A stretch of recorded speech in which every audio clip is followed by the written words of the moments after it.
Hello बच्चों। तो भाई क्या हाल चाल आप सभी की। तो आज से हमारी एक और सीरीज स्टार्ट हो रही है।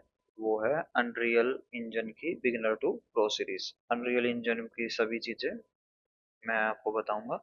इसको हमने ना बेसिकली 18 क्लासेस में डिवाइड किया है अनरियल इंजन को।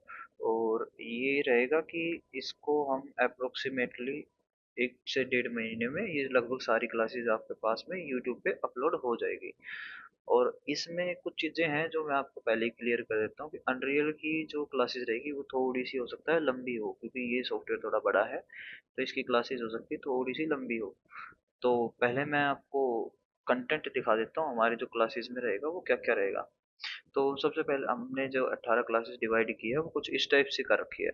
इंट्रोडक्शन का अनरियल इंजन गेम का, तो इंटरफेस और work flow, working with level का है, फिर एसिड वर्क फ्लो है, वर्किंग विद एक्टर का, understanding the materials, PVR, texture, lighting, environment बनाना और टेरेन्स बनाना, एडिंग वेजिटेशंस का, post production, post processing effects use करना, और blueprint, controlling the camera, input control, create playable character, और वर्क विद एचयूडी, और publish to different platform, अलग अलग प्लेटफॉर्म के लिए उनको कैसे पब्लिश करना है गेम्स वगैरह यदि हम डिजाइन करें तो ये बेसिकली हमारा कोर्स रहने वाला है। गेम प्लस में वीएफएक्स दोनों को इंक्लूड करते हुए कि अनरियल इंजन के अंदर वीएफएक्स का रोल कैसे हो रहा है और गेम का कैसे हो रहा है। तो गेम के अंदर मेजरली हम यूज करते हैं ब्लूप्रिंट वगैरह, और जो मूवीज वगैरह उनके लिए हम अलग से जो इन्वायरमेंट उसका मूवीज के लिए इन्वायरमेंट क्रिएट करते हैं वो बनाएंगे।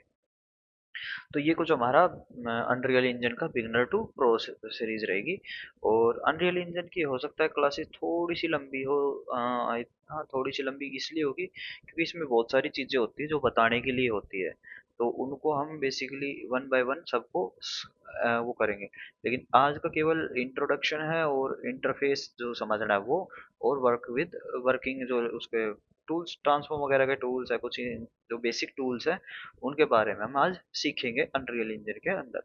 तो सबसे पहले अनरियल इंजन एक क्वेश्चन आता है हमारे माइंड में कि अनरियल इंजन कहाँ से डाउनलोड करना है।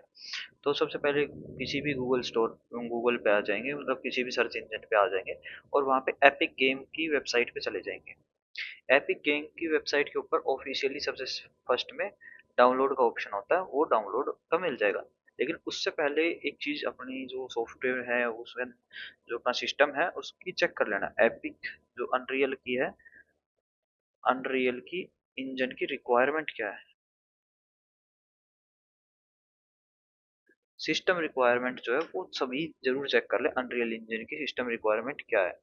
तो जो जो जिसके सिस्टम के अकॉर्डिंग है वो अपनी सिस्टम की रिक्वायरमेंट चेक कर ले, क्योंकि ये जरूरी है कि सिस्टम रिक्वायरमेंट पता हो आपको और आपका जो सिस्टम हो वो उसके अकॉर्डिंग कैपेबल हो। नहीं तो क्या होता है कि सिस्टम क्रैश कर जाता है, अनरियल इंजन क्रैश करता है, हैंग करता है। तो ये प्रॉब्लम्स आती है, तो उनके लिए आप अपनी सिस्टम की रिक्वायरमेंट यहाँ से चेक कर सकते हो। और यहाँ से एपिक में जैसे ही आप डाउनलोड पे क्लिक करोगे तो ये एक एपिक गेम लॉन्चर को, एपिक इंस्टॉलर को इंस्टॉल कर देगा। उसके बाद में मैंने तो इंस्टॉल किया हुआ है तो इसलिए मुझे ज़रूरत है नहीं। तो उसके बाद में हमें क्या करना है, अपने मेन्यू बार में आना है और उसको एपिक को इंस्टॉल करने के बाद में एपिक गेम लॉन्चर पे आना है। अब पहले हम बेसिकली समझ लेते हैं कि ये चीज़ें होगी कैसे। एपिक गेम लॉन्चर के अंदर में कई ऑप्शंस होते हैं, यहाँ पे store, library, Unreal Engine, Fab, download, settings है। अरे ये अपनी ईमेल आईडी जो भी है उससे आप इसको लॉगिन कर लोगे। उसके बाद में आप अनरियल इंजन पे जैसे ही जाओगे इसके अंदर में ये न्यूज़ आती है जो अनरियल इंजन के अपडेट्स आने वाले हैं उन सब के बारे में, और कुछ चीज़ें जो अवेलेबल हो रही है नई, उनकी चीज़ों के बारे में सब न्यूज़ अनरियल के यहाँ पे आती है। ठीक है। क्यूएनए भी अनरियल का यहीं पे हो जाता है, रोड मैप जो अनरियल को वो भी यहाँ पे अवेलेबल है। फिर उसके बाद में आते सैंपल। सैंपल्स ये हैं जो अनरियल ने ऑफिशियली अपलोड किए हुए हैं जिनको हम यूज करके अपने प्रोजेक्ट वगैरह क्रिएट कर सकते हैं। तो वो कुछ सैंपल्स यहाँ पे प्रोवाइड कराता है अनरियल इंजन, मतलब एपिक गेम वाले वो प्रोवाइड कराते हैं। फिर आता है लाइब्रेरी। लाइब्रेरी में क्या आता है कि यहाँ पे हमें जो अपना जो एपिक गेम अनरियल इंजन है उसको यहाँ पे इंस्टॉल करना है, वो यहाँ पे होता है लाइब्रेरी में। इसमें क्या है कि नीचे ये हमें दिखाई दे रहे हैं, ये है सब प्रोजेक्ट्स, मतलब जो बाय डिफॉल्ट इस पे एपिक गेम स्टोर पे मिलते हैं उसको हम बोलते हैं आजकल फैब बोलते हैं। फैब के ऊपर जो अवेलेबल होते हैं वो सब आपको कुछ यहाँ पे विजिबल भी हो जाते हैं। अब हमें एक क्वेश्चन आता है कि आप इसको अनरियल इंजन को कैसे इंस्टॉल करना है। तो बाय डिफॉल्ट आप जब सबसे पहली बार उसको ऑन करोगे तो आपके यहाँ पे ये ऑप्शन विजिबल हो रहा होगा, डाउनलोड के लिए लिखा हुआ। लेकिन आपको कोई और वर्जन डाउनलोड करना है तो उसके लिए क्या करना पड़ेगा, प्लस क्लिक करना पड़ेगा। और यहाँ से आप इस ड्रॉप डाउन मेन्यू पे जैसे आप क्लिक करोगे यहाँ पे अपना जो भी वर्जन चाहो वो सेलेक्ट कर सकते हो। तो मैं आपको रिकमेंड करूंगा कि 5 से 5 के आसपास या 5.6 या उसके आसपास ही आप डाउनलोड करें। 5.8 जो अभी रिलीज हुआ है इसको ना करें अभी के लिए, क्योंकि ये बीटा वर्जन में तो थोड़ा सा इश्यू हो सकते हैं इसके अंदर, प्रोजेक्ट्स के अंदर। तो अभी के लिए मैं यूज़ कर रहा हूँ 5.7.4, तो आप भी वही यूज़ कर सकते हो, ठीक है। उसके बाद में उसको केवल क्या करना है, यहाँ पे जैसे हम उसको मान लो मैं सिलेक्ट कर लेता हूँ 5.6, और जैसे ही मैं इस पे क्लिक करूँगा ये इंस्टॉल होने लग जाएगा। जहाँ मैं इस ये अब जहाँ मुझे ये इंस्टॉल करना है वहाँ का मैं डाट उसको वो दे दूँ फोल्डर क्रिएट, और वो अपने आप क्रिएट करके उसको इंस्टॉल कर देगा। तो ये हमारा बेसिकली अनरियल इंजन का है। अब इसमें जो फैब है, फैब के ऊपर हमें हमें कुछ चीज़ें ना हम बाय डिफॉल्ट फ्री मिलती है। फ्री भी मिलती है, हमेशा रिलीज भी होती रहती है। ये यहाँ पे हमें बहुत सारी चीज़ें फ्री मिल जाती है, बहुत सारी पेड होती है जो हम अपने प्रोजेक्ट्स के अंदर यूज़ कर सकते हैं अनरियल इंजन की, ठीक है। तो अनरियल इंजन के अंदर जो जो यूज़ होनी है वो हम यहाँ से अनरियल इंजन की एक्सेस कर सकते हैं। यहाँ पे 60,000 60,000 प्लस एसिड्स हैं जो अनरियल इंजन के अंदर हम यूज़ कर सकते हैं फैब के थ्रू। हम यहाँ से इंस्टॉल करके अपने प्रोजेक्ट में उनको अप्लाई कर सकते हैं सभी को यूज़ करने के लिए। अब हम चलते हैं, अब मैं आपको ओवरव्यू देता हूँ अनरियल इंजन का। अब अनरियल इंजन हमने इंस्टॉल कर लिया तो अनरियल इंजन को हम करते हैं लॉन्च। लॉन्च करने के लिए हम यहाँ से भी कर सकते हैं या यहाँ से कर लेंगे, या फिर हमारे एक by default unreal engine epic, ये जब अनरियल इंजन इंस्टॉल होता है तो अनरियल इंजन का वो बन जाता है ऐप, तो उसको हम ओपन कर सकते हैं। तो अभी मैं मान लो मैं अभी के लिए एपिक स्टोर से अनरियल इंजन को लॉन्च कर लेता हूँ। ये मैंने लॉन्च कर लिया। अब ये प्रिपेयर करेगा और उसको लॉन्च करेगा, ठीक है। पहली पहली बार जब आप उसको अनरियल इंजन को लॉन्च करोगे तो ये ध्यान रखना कि वो थोड़ा सा टाइम लेगा। टाइम टेकिंग प्रोसेस है ये, थोड़ा सा टाइम लगता है, 5-10 मिनट के आसपास लग जाती है कई बार उसको लॉन्च होने में। उसका कारण क्या है, वो अपने जो शेड्स वगैरह है जो उनको कंपाइल करता है। तो अभी ये अनरियल इंजन को देखो ये आ गया। अब ये लॉन्च होने के लिए इंस्टॉलेशन कर रहा है, इंस्टॉलाइजेशन कर रहा है इसकी। अब ये लॉन्च होगा।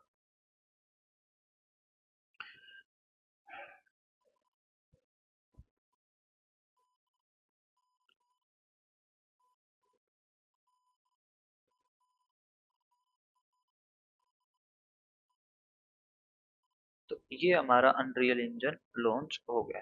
तो अब इसमें क्या है कि कुछ मेन्यूज हमें फ्रंट में विजिबल होते हैं। ये हमारा अनरियल इंजन का प्रोफाइल क्रिएट होगी यहाँ पे।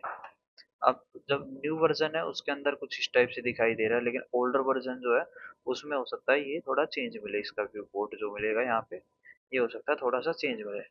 तो अब क्या करना है हमें, यहाँ पे हम आए जैसे रिसोर्स के हैं ये हमारे पास में, डॉक्यूमेंटेशन वगैरह ये वो होती है जो अनरियल इंजन जो एपिक है अपना ऑफिशियली अपलोड करते हैं। तो यहाँ से हम जाके अनरियल इंजन को सीख भी सकते हैं, लेकिन वो क्या करता है ऑफिशियल वेबसाइट पे ले जाता है और वहाँ से आप चाहो तो उन चीज़ों को सीख सकते हो, आपको सीखना हो तो। लेकिन यहाँ पे क्या होता है कि प्रॉपरली रोड मैप आपको मिल नहीं पाता, प्रॉपरली कैसे सीखना है तो वो आपको नहीं मिल पाएगा, तो उसके लिए खुद का ही दिमाग लगाना पड़ेगा। तो अब हमारे पास में यहाँ पे कुछ ऑप्शंस आते हैं जैसे न्यू प्रोजेक्ट और my project, home, news, get start, sample project. Sample project वही है जो अनरियल ऑफिशियली अपलोड करता है चीज़ें देख के सीखने के लिए। ये सारे सैम्पल्स प्रोजेक्ट है जिनको हम यूज़ कर सकते हैं और देख के सीखने के लिए।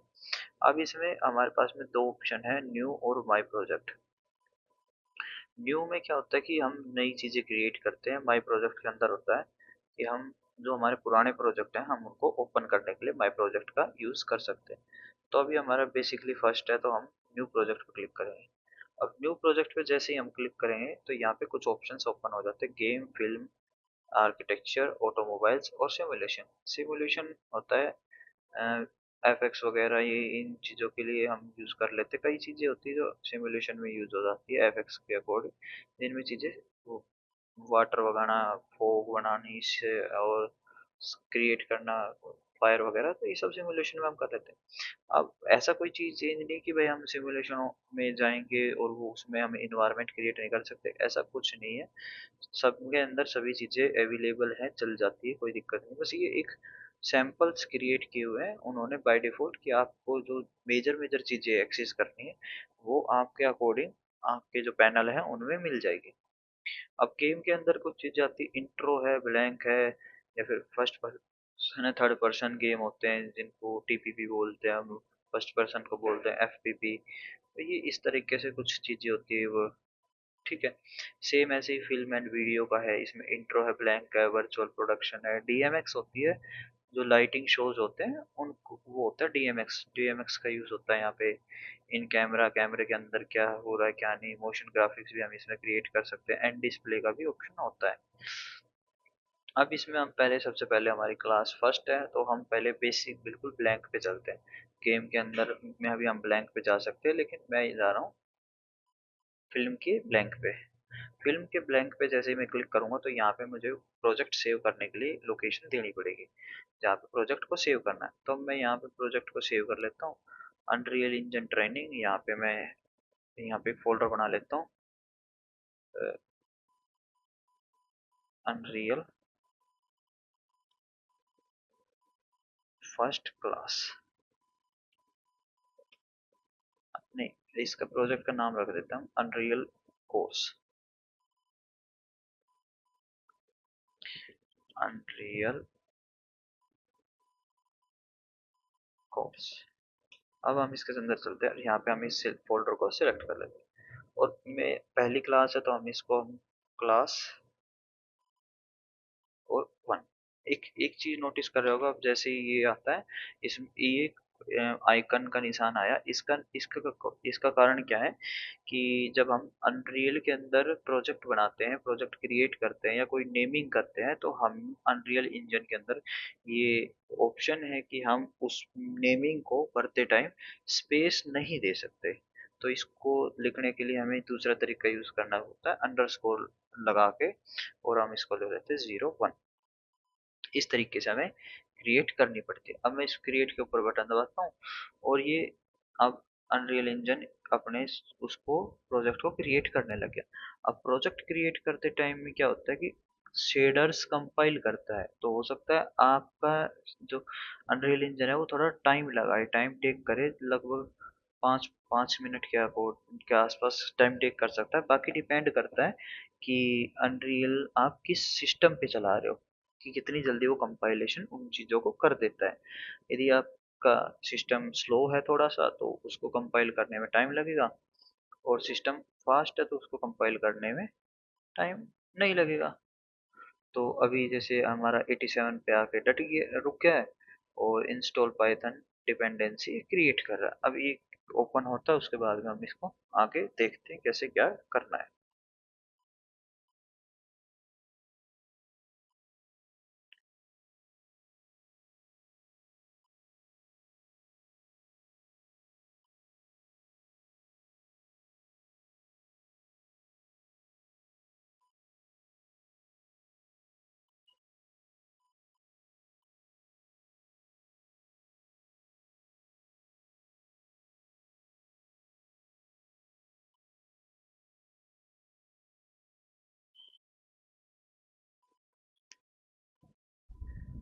तो ये हमारा अनरियल इंजन का प्रोजेक्ट ओपन हो गया। हो सकता है आपके यहाँ भी फैब की विंडो ओपन हो, लेकिन नहीं भी हो सकती, क्योंकि अब आप यूज नहीं करते हो तो वो ओपन नहीं होती। तो हमारा अनरियल इंजन ओपन हो गया। तो बेसिकली अब हम अनरियल इंजन के वर्क फ्लो को समझते हैं पहले। तो अनरियल इंजन का वर्क फ्लो क्या है कि हम यहाँ से जो चीज़ें बनाएंगे उनको पब्लिश भी कर सकते हैं, उनके एक्सपोर्ट भी निकाल सकते हैं कैमरे के थ्रू, और उनको मूवीज या फिर गेम के लिए हम यूज कर सकते हैं इजीली। तो अब इसमें क्या है कि हम कुछ चीज़ें यहाँ पे समझ लेते हैं, ये हमारा कुछ ऐसे इंटरफेस विजिबल हो रहा है। हो सकता है आपका इंटरफेस ऐसे विजिबल ना हो, आपका इंटरफेस कुछ इस टाइप से विजिबल हो सकता है अनरियल इंजन जब आप पहली बार में उसको ओपन करोगे। तो हमारा हम यही बाई डिफॉल्ट से स्टार्ट करते हैं जहाँ पे आपका विजिबल होगा। तो अनरियल इंजन के अंदर क्या है कि हमारे पास में अनरियल इंजन इतना फेमस है क्यों? अनरियल इंजन फेमस होने का कारण है रियल टाइम रेंडरिंग। अब रियल टाइम टाइम रेंडरिंग क्या होता है कि रियल टाइम में हमें ये पता लग जाता है कि हमारा आउटपुट जो आने वाला है वो कैसा आएगा। तो उस चीज के लिए अनरियल इंजन बहुत फेमस है। अब इसका कारण क्या है? इसका कारण है इसका लाइट सिस्टम। जो इसके अंदर लाइट सिस्टम यूज किया जा रहा है ल्यूमेन का, वो इसका कारण है जिसके कारण ये ऐसा अनरियल इंजन फेमस हो गया है। क्योंकि ये लाइट सिस्टम क्या यूज करता है कि रियल टाइम रेंडरिंग करता है। जो भी रेंडर होगा वो सब चीज रियल टाइम होगी, ना कि बाद में हमें रेंडर जैसे अदर सॉफ्टवेयर्स में होता है कि हमें रेंडर निकाल निकाल के चेक करना पड़ता है कि हमारा आउटपुट सही आ रहा है या नहीं। लेकिन इसमें क्या है कि जो रियल टाइम है उसी में आपको पता लग जाता है अपनी स्क्रीन पे ही कि आपका आउटपुट क्या है, कैसा दिखेगा। तो ये कुछ आपको आइकन्स विजिबल हो रहे होंगे, मैं इनको एक एक करके बताऊंगा ये क्या है आपको। ये व्यू, कुछ व्यूज इस टाइप का विजिबल हो रहा होगा। अब सबसे पहले हम समझते हैं ऊपर जो हमारे सेक्शन दिखाई दे रहा है हमें, ये सेक्शन फाइल, ये मेन्यू बार जो होता है ये कॉमन है लगभग हर सॉफ्टवेयर, हर आई ऐप में, हर सॉफ्टवेयर में आपको विजिबल हो जाएगा कंप्यूटर के। हम फाइल मैनेजर ओपन करते हैं उसके अंदर भी ये विजिबल होता है। हाँ, इसमें कुछ प्रॉपर्टीज है जिनको हम आगे आने पे टाइम पे हम उनको जब यूज करेंगे तो मैं उनको एक्सप्लेन भी करूंगा क्या चीज कब यूज करनी है। ठीक है। यहाँ पे सेव का ऑप्शन है, ये सर्च करने का ऑप्शन है, यहाँ से हम अलग अलग मोड इसके सिलेक्ट कर सकते हैं। जैसे ब्लेंडर में ऊपर ऑप्शन होता है ऑब्जेक्ट मोड से एडिट मोड और ये जाने के लिए, तो यहाँ पे भी अलग अलग मोड यहाँ पे अवेलेबल है। सिलेक्शन का है, लैंडस्केप का, फोलिएजर, ये अलग अलग मोड है। फिर इधर कुछ मेन्यूज हैं यहाँ, ये मेन्यू है, क्विक रेंडर निकाल, रेंडर का ऑप्शन है।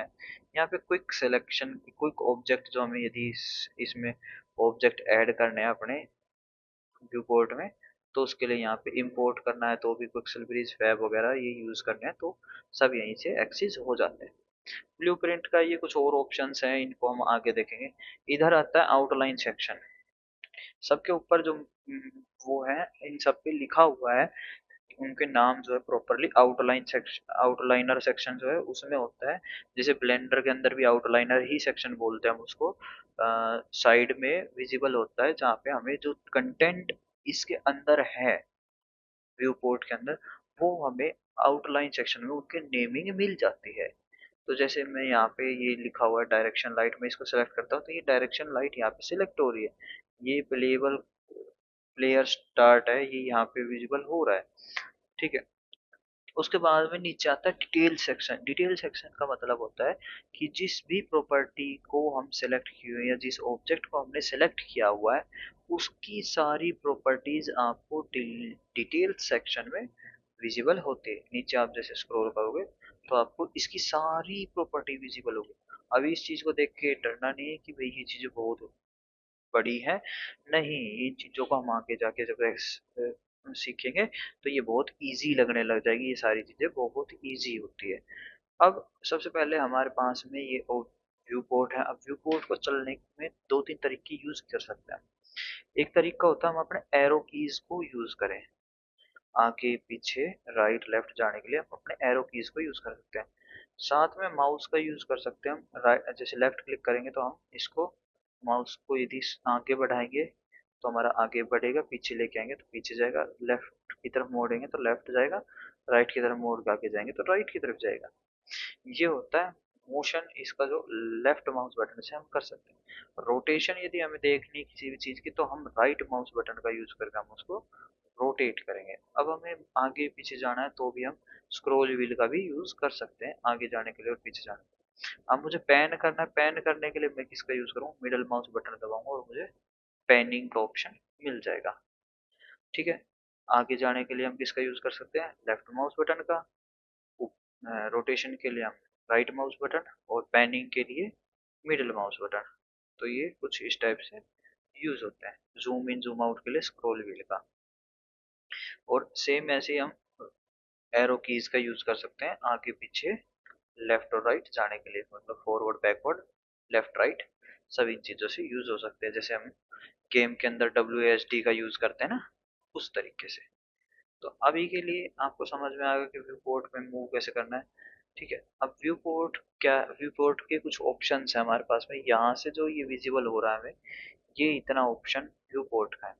अब व्यू पोर्ट में कुछ चीजें हैं, यहाँ पे व्यू पोर्ट के टाइप्स दिए हुए हैं, सिलेक्शन में रखना है अपना एरो, या फिर ट्रांसफॉर्म मोड में, रोटेशन में, वो हम अपना जो कर्सर है उसके प्रॉपर्टीज यहाँ पे सिलेक्ट कर सकते हैं। ये कर्सर की ही प्रॉपर्टी है। अब यहाँ पे जो एक्सिस होगी, ये वर्ल्ड ओरिजिन के साथ है या लोकल होगी, ये चीजें हम आगे देखेंगे। अब इससे आगे आती है, ये चीजें हैं सब स्नैपिंग की। स्नैपिंग किस टाइप से किसकी करनी है, अब इन चीजों के लिए मुझे आप पहले एक ऑब्जेक्ट होना चाहिए, तब वो समझ में आएगी। तो अभी हम जब ऑब्जेक्ट लेंगे तब मैं इन तीनों को एक्सप्लेन करूंगा।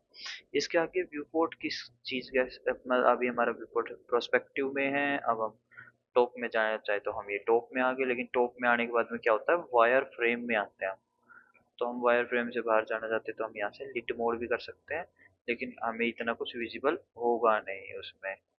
ठीक है, क्योंकि सन वगैरह जो है लिट मोड में हमें कुछ केवल इस टाइप से विजिबल हो सकता है।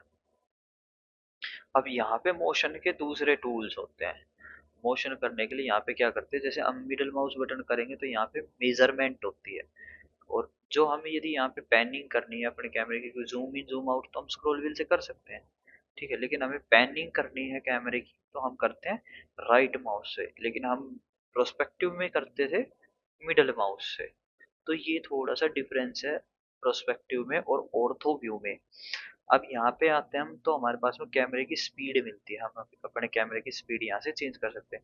मान लो मैं यहाँ से इसको थोड़ा सा इंक्रीज कर देता हूँ, और मैं अब आगे बढ़ूंगा तो देखो एकदम से आगे जाएगा। मैं इसको लेता हूँ, देखो कितनी स्पीड से जा रहा है, हल्का सा एक क्लिक में देखो कितनी कितनी स्पीड इंक्रीज हो गई अब इसकी। ठीक है, तो वो होता है कैमरे की स्पीड। यहाँ से कैमरे की स्पीड हम एडजस्ट कर सकते हैं। तो यहाँ पे हम वैल्यू रख देते हैं वापस से 1, जो हमारी बाई डिफॉल्ट कैमरे की स्पीड थी। अभी के लिए रख लेते हैं हम, कई बार हमें जरूरत पड़ती है ज़्यादा स्पीड से चलाने की, कभी हमें जरूरत पड़ती है धीरे धीरे यूज़ करने की, तो हम वहाँ से अपने कैमरे की स्पीड एडजस्ट कर सकते हैं। उसके आगे ऑप्शन आते हैं लिट मोड के। व्यू पोर्ट की सेटिंग्स हमें देखने की, लिट मोड होता है, अनलिट मोड होता है, इन चीज़ों को हम आगे जब चीजें आएंगी तब उनको एक्सप्लेन करेंगे।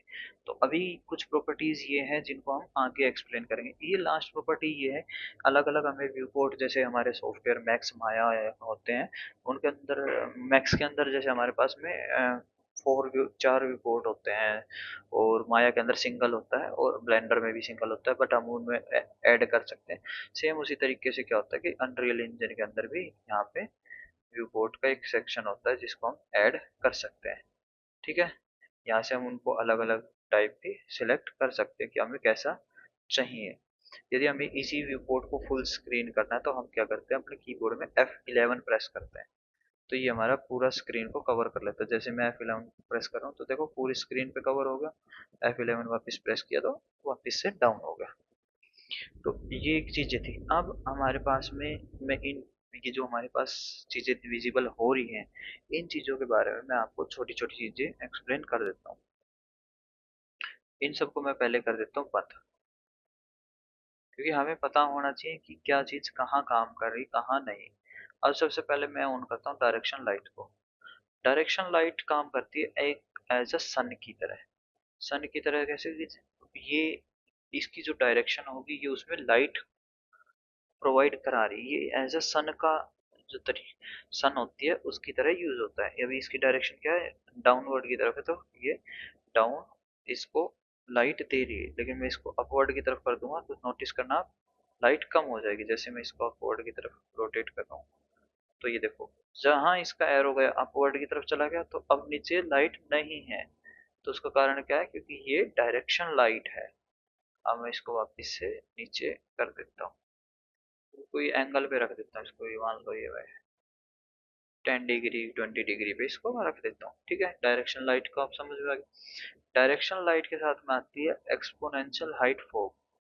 अब ये आपको विजिबल नहीं हो रही होगी, क्योंकि ये विजिबल होगी तब जब आपको पास में स्काई होगा, स्काई एटमॉस्फेयर होगा। अब मैं एक्सपोनेंशियल हाइट फॉग को यहाँ पे क्लोज करता हूँ। अब नोटिस करना, आप ये देखो, ये एटमॉस्फेयर है हमारा, लेकिन एक्सपोनेंशियल हाइट फॉग आपको यहाँ पे विजिबल होगी, जहाँ पे फॉग अब ये देखो, यहाँ पे फॉगी इन्वायरमेंट क्रिएट हो गया, ये फॉग वगैरह विजिबल होने लगी, तो ये होती है एक्सपोनेंशियल हाइट फॉग। अब इसमें आगे ऑप्शन आता है स्काई एटमॉस्फेयर, जो हमारा एटमॉस्फेयर होता है वो। उसके बाद आता है स्काई लाइट का। अब स्काई लाइट क्या है कि मैं यदि इसको मैं ऑन करूं और इनको ऑफ करूं, तो आपको कुछ इस टाइप से थोड़ा सा जो एटमॉस्फेयर की जो लाइटिंग होती है वो आपको विजिबल होगी स्काई लाइट पे। ठीक है। उसके बाद में ये तो हमारा ऐसा जो स्फीयर है, ये जो एक सर्कल है जो इन्वायरमेंट को लिए हुए, हम इसको डिलीट कर सकते हैं अभी के लिए। फिर आता है वॉल्यूमेट्रिक क्लाउड। आपको यहाँ पे क्लाउड विजिबल हो रहे हैं ऊपर, ये वॉल्यूमेट्रिक क्लाउड है। अब देखो, ये जो स्काई लाइट है ये काम कर रही है जैसे ये ब्लू टिंट। आप नोटिस करना, ये ब्लू टिंट आ रहा है जा रहा है, ये स्काई लाइट ऑन करने और ऑफ करने से होता है। वॉल्यूमेट्रिक क्लाउड, ये ऊपर जो हमें क्लाउड विजिबल हो रहे हैं वो वॉल्यूमेट्रिक क्लाउड है। आप नोटिस करोगे तो ये जो क्लाउड है ये मोशन में है, ये स्टैटिक नहीं है, ये मोशन में है। अब हम आते हैं अपनी कुछ और प्रॉपर्टीज जो हमें देखनी है। मूवमेंट की आपने देख ली कि कैमरा मूवमेंट कैसे करनी है, आपने ये प्रॉपर्टीज इनके बारे में पता लग ली कि भाई ये चीजें कैसे होती है। लेकिन अब हमारे पास में एक क्वेश्चन आता है, मान लो ये हमारे पास में लाइट सारी ये डिलीट हो जाए तो हम क्या करेंगे। अब कंट्रोल जेड अभी तो कर सकते हैं, लेकिन बाई चांस हम कंट्रोल जेड नहीं कर सकते या हमने बिल्कुल ब्लैंक सीन लिया, तब हम क्या करेंगे। तब हम क्या करते हैं, हम विंडोज में जाते हैं, यहाँ पे होता है इन्वायरमेंट लाइट मिक्सर। तो ये एक सिंपल सा काम होता है इन्वायरमेंट लाइट मिक्सर का।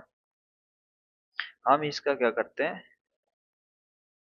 इस पे हम जैसे क्लिक करेंगे तो यहाँ पे सारी लाइटें जो भी है वो हो क्लीन हो जाती है। तो उसको सारी लाइटें अब हमें विजिबल हो गई। अब हम क्या करेंगे, इसमें सब पे केवल और केवल क्लिक करेंगे। Create sky, create direction light, create sky atmosphere, volumetric cloud, height fog, ये हमने सब क्रिएट कर दिया। सब चीजें विजिबल होने लगी। हाइट फॉग ये है, सब चीजें विजिबल होगी। अब हम इन सब को वापस से सिलेक्ट करके और फ्लोर को छोड़ के हम सबको लाइट वाले फोल्डर में डाल देते हैं। अब हमारे पास में जो ऑप्शन थे वो कुछ थे। अब हम पहले मैं आपको क्विक एक क्यूब ऐड करके दिखा देता हूँ। जो हम एक क्यूब ऐड कर रहे हैं वो किस लिए कर रहे हैं, क्योंकि हमें ये देखना है कि रियल टाइम रेंडरिंग क्या होती है, किसके कारण हमारा जो अनरियल इंजन है वो इतना फेमस है। अब ये हमारे पास में आपको क्यूब विजिबल हो रहा होगा। ठीक है, मैं इसको थोड़ा सा आपको विजिबिलिटी करा दूं। ये आपको क्यूब विजिबल हो रहा है, लेकिन आपको इसके साथ में इसकी शेडो भी विजिबल हो रही है। अब मैं मान लो डायरेक्शन लाइट लूं, ये मेरी डायरेक्शन लाइट है। ये जरूरी नहीं इसकी पोजीशन क्या है, ये डाउन ग्राउंड भी हो सकते है, अप ग्राउंड भी हो सकते है, पर ये डायरेक्शन लाइट की तरह काम करेगी। अब मैं इसको रोटेशन देता हूँ थोड़ी सी। अभी मैं बताऊंगा रोटेशन मोशन और मूवमेंट ये किससे होती है। मान लो मैं इसको रोटेट करता हूँ थोड़ा सा, तो ये देखो अब रियल टाइम में उसकी शेडो रिक्रिएट हो रही है, इन्वायरमेंट नेचुरली वर्क कर रहा है। अब नोटिस करो, ये सब चीजें रियल टाइम में हो रही है। अब इसकी शेडो की कन्वर्ट हो गई। ठीक है। डायरेक्शन लाइट को मैं वापस कम करता हूँ, ये ऐसे कुछ मैं इसको चेंज करना चाहूँ, मान लो मैं सन को उधर की जगह इधर लेके जाना चाहता हूँ। आपको विजिबल हो रहा होगा ये हमारे पास में यहाँ पे सन भी विजिबल हो रहा है। मैं इसको मूव करूंगा तो ये देखो सन भी मूवमेंट दे रहा है। ठीक है। कुछ इस टाइप से हमारा सन है जो मूव कर रहा है, और ये डायरेक्शन लाइट वगैरह काम कर रही है। तो ये चीजें आपको विजिबल हो रही है।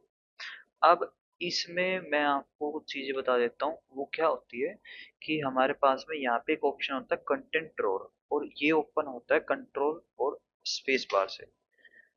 कंट्रोल स्पेस बार से ये ओपन होता है। ये वो वो पैनल है जिसके अंदर हम, जैसे प्रीमियर प्रो आप किसी ने यूज किया हो, तो उसके अंदर चीजें हम वीडियो वगैरह अपनी इंपोर्ट करके रख लेते हैं, और उसको जैसे जैसे टाइमलाइन के अकॉर्डिंग लगाना होता है वो चीजें हम लगा लेते हैं। तो यहाँ पे भी वही कंटेंट ड्रॉर है, जिसके अंदर हम सब चीजें अपनी स्टोर करते हैं और फिर उनको अपने व्यू पोर्ट में यूज करते हैं। जो बाहर से हम चीजें लेके आते हैं, इंपोर्ट करते हैं, उनको भी हम यहाँ पे ऐड करते हैं, उसके बाद में उसको अपने सीन में इंपोर्ट करते हैं। अब जैसे ये हमारे पास क्यूब है, इसको भी हम यहाँ पे रखा हुआ है ये क्यूब, ये यहाँ पे। अब इसको भी हम फोल्डर में करते हैं, कंटेंट ड्रॉअर में हम फोल्डर क्रिएट कर सकते हैं। जैसे हम यहाँ पे फोल्डर क्रिएट कर सकते हैं, मटेरियल क्रिएट कर सकते हैं, एनिमेशन, ब्लूप्रिंट, और बहुत सारी चीजें हम यहाँ पे क्रिएट कर सकते हैं। और बाहर से लाई चीजें भी हम यहाँ इंपोर्ट कर सकते हैं, फैब से भी लाई हुई चीजें हम यहीं इंपोर्ट करते हैं। तो अभी के लिए ये कंटेंट ड्रॉअर कैसे ओपन होता है, कंट्रोल स्पेस बार से। इसका यूज हम करेंगे जब हम आगे आएंगे, तब हम इसका यूज भी करेंगे। तो अभी के लिए मैं इसका क्या करता हूँ कि इसको डिफो डॉक इन लेआउट लेआउट के अंदर इसको सेट कर देता हूँ। डॉक इन लेआउट पे जैसे मैं क्लिक करूंगा, तो ये बाय डिफॉल्ट यहाँ पे सेट हो जाएगा। ऐसे मैंने उसको सेट किया हुआ था। अब मेरा जो काम होगा मैं यहाँ से यूज करूंगा और इसको देखता रहूंगा। अब हमारा आता है ट्रांसफॉर्मेशन कैसे होती है किसी ऑब्जेक्ट की, या किसी चीज की ट्रांसफॉर्मेशन कैसे होती है। अब ट्रांसफॉर्मेशन का जो प्रोसेस है वो मैक्स जैसा, माया जैसा ही है। इसमें WER वाला, तो W से जब हम इसको मूव करेंगे तो मोशन मूवमेंट के लिए होता है W, रोटेशन के लिए E, और स्केल के लिए R। वही सेम पैटर्न है जो हम मैक्स या माया में यूज करते हैं। यहाँ पे इसकी प्रॉपर्टीज दिखाई दे रही है, लोकेशन, रोटेशन, स्केल की। लेकिन इन चीजों को हम आगे देखेंगे, ये चीजें कैसे वर्क करती है। आज के लिए हम केवल इंटरफेस को, व्यू पोर्ट को समझने की कोशिश कर रहे हैं और इसके साथ में फेमिलियर हो रहे हैं। तो अभी के लिए मैं इस कंटेंट ड्रॉअर को भी यहाँ से हटा देता हूँ, अभी मैं इसको ही रखता हूँ। अब इसमें एक ऑप्शन है, वो है ये स्नैपिंग टूल। अब ये स्नैपिंग टूल का काम क्या है, अब मैं मान लो यहाँ पे स्नैपिंग टूल को 1000 कर दूँ, 1000 कर दिया। अब जो 1000 कुछ ज़्यादा हो जाएगा, मैं इसको 100 कर देता हूँ। 100 करने का मतलब क्या है, जो हमारा व्यू पोर्ट है, अब मैं इस यदि ऑब्जेक्ट को आगे मूव करूंगा, तो ये 100 ग्रेड छोड़ के उसके बाद में स्नैप हो रहा है। आप नोटिस करोगे ना, ये देखो जर्क खा रहा है थोड़ा सा। ठीक है, मान लो मैं इसको 100 की जगह 500 कर दूं, तो आप नोटिस करोगे ये एकदम से देखो जर्क। ये होती है स्नैपिंग के वे, ये स्नैप कर रहा है इसको। अब सेम तरीका क्या होता है कि हम यदि इसको वापस कर दें अब 1 के ऊपर, और रोटेशन में हम इसको दे दें 45 डिग्री। अब ये ऑब्जेक्ट है हमारे पास में, मैं इसको यदि रोटेट करूंगा ई से, रोटेशन जैसे ही दूंगा, तो ये एग्जैक्ट 45 डिग्री पे जाके ही स्नैप होगा, उसके बीच में कहीं नहीं रुकेगा ये। देखो एग्जैक्ट 45 डिग्री जा रहा है, उसके बाद में स्नैप हो रहा है। ठीक है, सेम ऐसे ही स्केलिंग के अंदर भी है। मान लो मैं इसको दे दूं 0.1, और मैं इसको स्केल करूं, स्केल करूंगा तो ये 0.1 के अकॉर्डिंग एग्जैक्ट उस स्केल पे जाके ही स्नैप होता है। अब मैं मान लो यहाँ से वैल्यू और भी इंक्रीज कर सकता हूँ, डिक्रीज मैं वैल्यू कर देता हूँ 0.5 की। तो अब नोटिस करना, देखो ये एग्जैक्ट उसी वैल्यू पे जाके स्नैप होता है। ठीक है, तो ये थे स्नैपिंग के टूल। अभी मैं इसको बाय डिफॉल्ट 10 था, इसका 5 डिग्री था, और इसका 0.25 था, इनको बाय डिफॉल्ट पे छोड़ देता हूँ। हाँ, इनको ऑफ और ऑन करने का तरीका क्या है, ये जो ब्लू रंग के बॉक्स आपको दिखाई दे रहे हैं, ब्लू रंग के आइकन, यदि मैं इन पे क्लिक कर दूंगा तो अब ये ऑफ हो गया। अब मैं इसको मूव करूंगा, जब मैं वैल्यू दे दूँ यहाँ पे 1000 की, लेकिन मैं जैसे ही मूव करूंगा, ये इसको मैं ऑफ करता हूँ, मूव करूंगा तो ये नॉर्मली मूव हो रहा है, क्योंकि स्नैपिंग मैंने ऑफ कर दी थी। अब मैं इसको वापस ऑन कर सकता हूँ, मान लो 100 पे करता हूँ तो ये देखो 100 पे ऑन होगी। तो ऐसे ही रोटेशन की है, मैं इसको रोटेशन मैंने अब ऑफ कर दी तो ये हर डिग्री पे जाएगा, लेकिन उसको ऑन कर देता हूँ, ये हर 5 डिग्री के बाद जाके स्नैप होगा। ठीक है, सेम ऐसे ही स्केल का। तो बेसिकली आज हमारी क्लास में यही था कि हमें व्यू पोर्ट समझना है, थोड़ा व्यू बोर्ड के बारे में हमने पता किया, अनरियल इंजन कैसे काम करता है ये देखा, एक प्रोजेक्ट कैसे क्रिएट होता है वो करा हमने, कुछ इसके प्रॉपर्टीज देखी, आउटलाइन वगैरह सेक्शन देखे, इंटरफेस को थोड़ा सा हमने एक्सप्लोर किया। अब हम मिलेंगे इसकी नेक्स्ट क्लास में, जिसमें हम इसको आगे अपने टॉपिक को इंक्रीज करें। अब हमारी जो नेक्स्ट क्लास है वो है वर्क विद लेवल एडिटर। अब हम नेक्स्ट क्लास में लेवल एडिटर एडिटर के साथ में वर्क करेंगे। Thank you very much for watching this video. हो सकता है ये ज़्यादा लंबी क्लास ना रही हो, क्योंकि इसमें हमें व्यू पॉइंट समझना है। लेकिन आगे जो क्लासेस जैसे जैसे आएंगी उनमें चीज़ें इंक्रीज होती जाएगी, चीज़ें बढ़ती जाएगी, उसमें टाइम लगेगा, टाइम टेकिंग होगी, तो वो आपको उसके अकॉर्डिंग अपने आप को एडजस्ट करना होगा कि आपको क्लासेस कब देखनी कब नहीं, और अनरियल इंजन को कैसे सीखना है। तो मिलते हैं अब आपको नेक्स्ट क्लास में। Thank you very much for watching this video. Bye bye. और चैनल को सब्सक्राइब कर लेना, वीडियो को लाइक कर देना, और कमेंट जरूर करना कि आपको नेक्स्ट वीडियो किस चीज़ के ऊपर चाहिए।